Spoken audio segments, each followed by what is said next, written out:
Hello, good morning, शुभ सकाळ. तर मग मी तुमच्यासोबत शेअर केलंच होतं की आम्ही डीमार्टला शॉपिंग करण्यासाठी गेलो होतो, पण श्लोकची धावपळ खूप झाली असल्यामुळे तो फार किरकिर करत होता, म्हणून मी आतमध्ये काही रेकॉर्ड करू शकले नाही. तर त्याचमुळे मी आज तुमच्यासोबत शेअर करत आहे की मी डीमार्टमध्ये काय काय शॉपिंग केली आणि आम्ही तिथून काय काय सामान घेऊन आलो. पूर्ण सामानाची अनपॅकिंग आणि ते सामान पूर्ण भरून ठेवण्यापर्यंत मी कसं ठेवलं, कसं लिस्ट चेक केली आणि काय काय घेऊन आली. डीमार्टमध्ये बऱ्याचशा गोष्टी चांगल्या पण भेटतात, पण काही गोष्टी तिथे खराब पण असतात, म्हणून शक्यतो आपण सगळ्यांनी त्या गोष्टी पाहून घेतल्या पाहिजे. माझं एक मी मेशोवरनं छान पार्सल मागवलं होतं, तर त्यामध्ये काय आहे आता आपण चेक करूयात. मेशोवरही हल्ली काही गोष्टी व्यवस्थित येत आहेत तर काही छान येत नाहीत. तर आता आपण पाहूयात की हे माझं पार्सल कसं आलेलं आहे. सगळ्यात अगोदर मी ते पार्सल तिथं ठेवली, कैची घेऊन आली आणि आता कट करून पाहत आहे की कसं आलं आहे. तर मग चला पाहूयात की मी मेशोवरनं काय मागितलं आहे आणि ते कसं आलं आहे. तर मी मेशोवरनं मागितल्या होत्या सुंदर अशा ह्या कुंड्या झाडं लावण्यासाठी. माझ्याकडं बऱ्याचशा कुंड्या होत्या, पण त्या आम्ही ट्रान्सफरच्या वेळेला काहीशा मी इकडे घेऊन येऊ शकले नाही. त्यामुळे म्हटलं चला आता नवीन कुंड्या घेऊयात, कारण आपल्याला झाडं लावायची तर थोडीफार का होईना पण आवड आहे आणि आपलं घर सजवण्यासाठी आपण नक्कीच अशा काही हेल्पफुल गोष्टी मागवल्या पाहिजे, जेणेकरून आपलं घरही छान दिसेल आणि आपण झाडे वगैरे लावण्यासाठी अशा ॲट्रॅक्टिव्ह गोष्टी आपल्या संसारासाठी घेतल्या पाहिजे. आणि असंच मीही माझ्या संसारासाठी छोट्या मोठ्या गोष्टी घ्यायची मला खूप आवड आहे.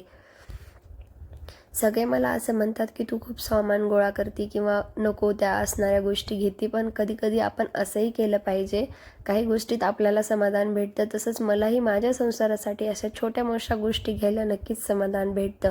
तर तुम्ही पाहू शकतात किती सुंदर दिसतात. आता आपण यामध्ये मनी प्लांट, रबर प्लांट, कुठलंही आपल्याला स्नेक प्लांट वगैरे अशा पद्धतीचे प्लांट लावू शकतो. सध्या तर माझ्याकडे ते प्लांट नाहीत, पण पाहू लवकरच मी ते प्लांटही ऑनलाईन मागवेल किंवा ऑफलाईनला जर मला भेटले तर ते मी नक्कीच घेऊन येईल.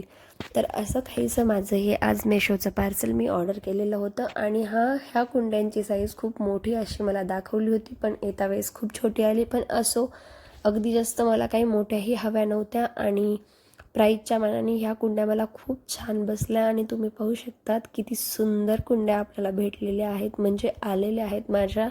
मला तर खरंच खूप जास्त आवडल्या आणि मी सॅटिस्फाय आहे ह्या कुंड्यापासनं.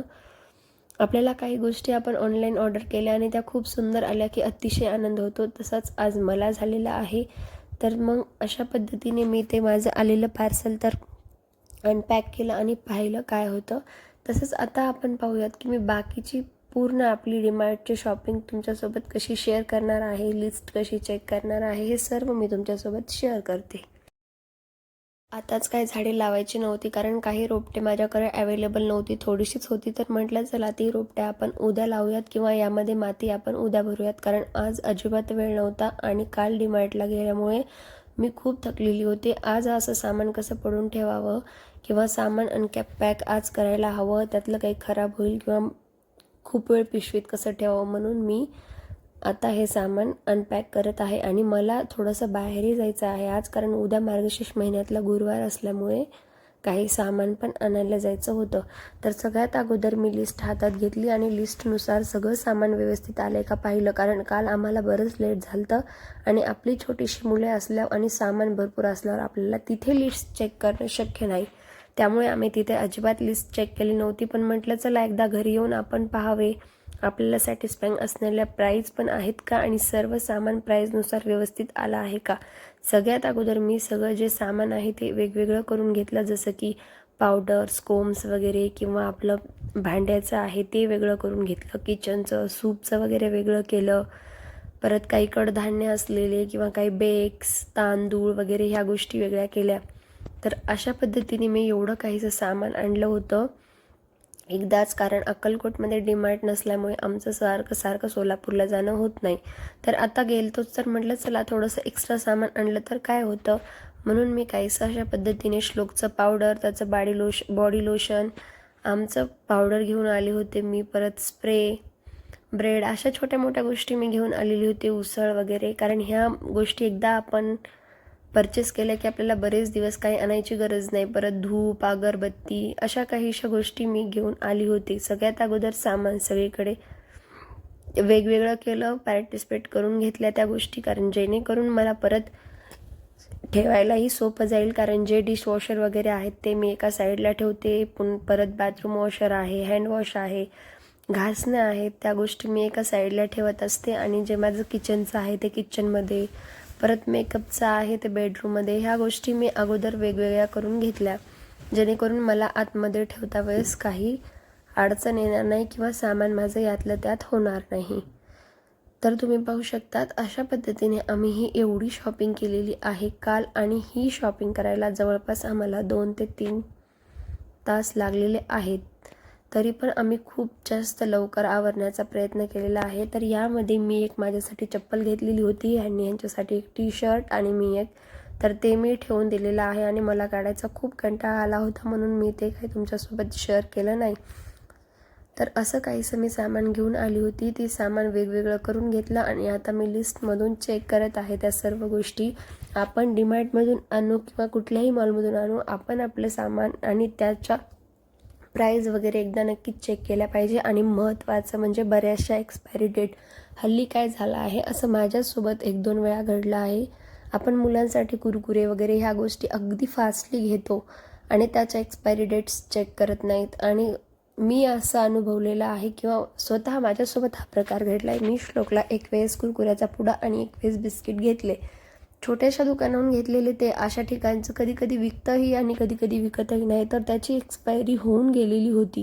तर असं कधीही करू नका. घाईघाईमध्ये जरी असाल तर त्याची एक्सपायरी नक्कीच चेक करा. त्याचे कधी कधी वाईट परिणामही आपल्या मुलांवर किंवा आपल्यावर होऊ शकतात. म्हणून कुठेही गेलं तर अगोदर एक्सपायरी पहा आणि नंतरच गोष्टी घ्या. आम्हाला एवढंसं सामान घ्यायला जवळपास 3 तास का लागले, कारण आम्ही इच्छा एवढी गोष्टीचं एक्सपायरी चेक करतो आणि नंतरच घेतो. अगोदर आमच्या दोघांची सेफ्टी होती तर एवढं काही वाटत नव्हतं, पण आता मुलांचा विषय आहे तर आम्ही नक्कीच एका एका गोष्टीची काळजी घेतो. तर असं काहीसं आमचं शॉपिंग होतं. पूर्ण लिस्ट चेक केली, एक एक एक्सपायरी मी परत चेक केली. तर चला मग आता आपण हे सामान भरण्यासाठी भरणी वगैरे घेऊन येऊयात आणि हे सर्व सामान आपण भरून ठेवूयात, जेणेकरून आपल्याला परत एक एक सामान काढायला जायची गरज पडणार नाही. तर असं काहीसं माझं सामान होतं. आता मी हे भरायला घेत आहे. सगळ्यात अगोदर मी किचनकडे गेली आणि छोटे मोठे जे मसाले, ड्राय फ्रूट्स, परत कुठले पनीर मसाले वगैरे किंवा पिल्ल्याचं बॉर्नविटा वगैरे अशा गोष्टी होत्या, ह्या भरण्यासाठी मी डब्बे वगैरे घेऊन आली होती. आणि हेच एक छोटीशी बास्केट आहे, ही मी कालच घेऊन आलेली आहे सोलापूरवरनं. तर चला म्हटलं त्या बास्केटचा एक छोटासा वापर करून घेऊया.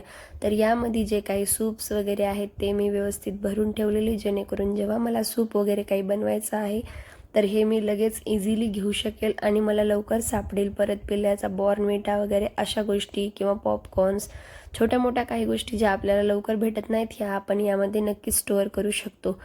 तर अशा पद्धतीने मीही ह्या बास्केटचा असा वापर केला. आणि ज्या दुसऱ्या छोट्या 2 भरण्या आहेत त्यामध्येही बरंचसं शेजवान फ्राईड राईस किंवा कुठले मसाले वगैरे किंवा मुरकुल पॅकेट अशा गोष्टी आपण अशा भरण्यांमध्ये स्टोअर करू शकतो, जेणेकरून ते आपल्याला ट्रान्सपरंट भरण्यामध्ये दिसेल आणि भाजी वगैरे घाईघाईत बनवायची म्हटल्यावर आपल्याला मदत होईल.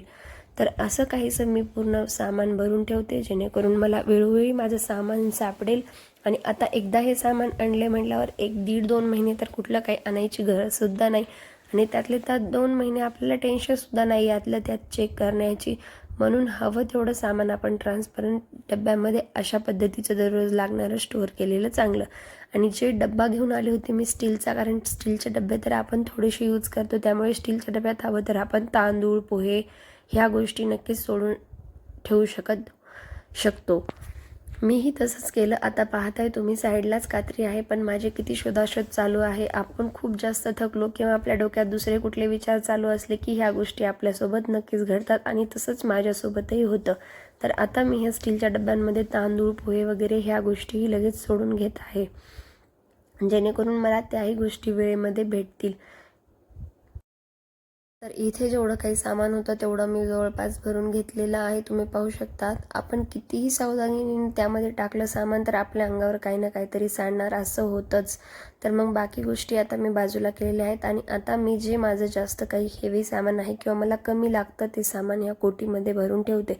जेणेकरून मला सामान जसं जसं लागेल मी तसं तसं त्याचा वापर करू शकेल.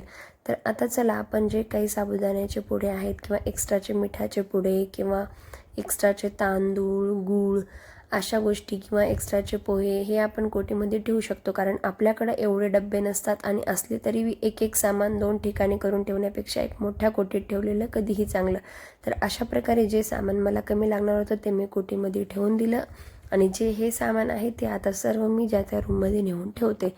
तर आपल्याला असं वाटतं शॉपिंग करणं खूप हार्ड आहे, पण नाही. शॉपिंग झाल्याच्या नंतर ते सामान जे योग्य जागी नेऊन ठेवणं हे सगळ्यात जास्त मोठा टास्क आहे. तर आय होप माझा व्हिडिओ तुम्हाला आवडला असेल. व्हिडिओ आवडला असेल तर लाईक, कमेंट, शेअर आणि माझ्या चॅनलला सबस्क्राईब करायला विसरू नका. तर मग ह्या मी घेतलेल्या कुंड्या परत मी तुमच्यासोबत एकदा शेअर करत आहे आणि जर तुम्हाला आवडल्या असेल तर त्याही तुम्ही नक्कीच ऑर्डर करा. तर याचे रेटही सॅटिस्फाईंग आहेत आणि या ज्याप्रमाणे आल्यात त्याही मला तर खूप आवडल्या आणि मला असं वाटते की तुम्हालाही नक्कीच आवडतील. तर अशा प्रकारे काहीसं घरामध्ये सामान पडलेलं होतं तर त्याला म्हटलं आपण आणखी एकदा तुमच्यासोबत त्या कुंड्या कशा आहेत आणि कितपत खोल आहेत हे शेअर करावं. खरंच खूप सुंदर आहेत. भरपूर मातीही बसेल आणि तुम्हाला कुठलंही झाड लावायचं असेल तर ते छान त्यात बसून जाईल. तुम्ही यामध्ये इंडोर प्लांट पण लावू शकतात. याने आपल्या हॉलची शोभा वाढेल. इंडोर प्लांटसाठी